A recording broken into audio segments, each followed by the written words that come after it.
Welcome back, as we next look at certain accessory devices often used in commercial systems. The first item we shall discuss is a receiver.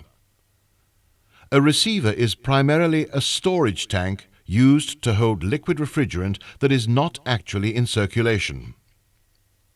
Liquid refrigerant arrives at the receiver from the condenser. A dip tube routes liquid on, past a service valve, towards the expansion device. In effect, the receiver acts to ensure a constant supply of liquid to the liquid line and hence to the evaporator. Moving along the liquid line, the next device we see is the liquid line solenoid valve. The main purpose of this valve is to prevent the migration of liquid refrigerant into the evaporator during an off cycle. In this event, liquid could flood into the suction line upon startup, causing great damage to the compressor. The next two items in our liquid line are a filter dryer and a sight glass. The filter dryer is designed to trap particles, moisture, and acids that may be present in a system. Without this component, serious damage, mainly to the compressor, could occur. A sight glass offers the technician the opportunity to observe the flow of liquid refrigerant.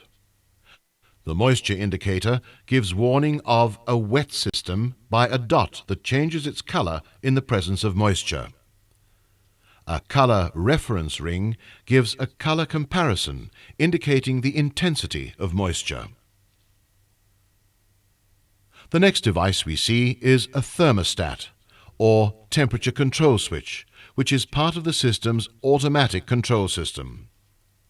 The purpose of this device is to start or to stop the compressor when preset temperature levels are sensed. Certain protection devices, such as this high and low pressure cutout switch, are usually installed. Should the suction pressure drop too low or the discharge pressure rise too high, the compressor circuit will trip. Automatic control devices are adjusted during installation by skilled technicians who carefully monitor the system's behavior. We shall deal with controls in more detail in an advanced module. For purposes of demonstration, we have provided manual controls to our unit.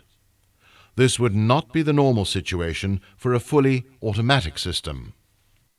After the break, we shall overview some important issues of safety relevant to refrigeration maintenance.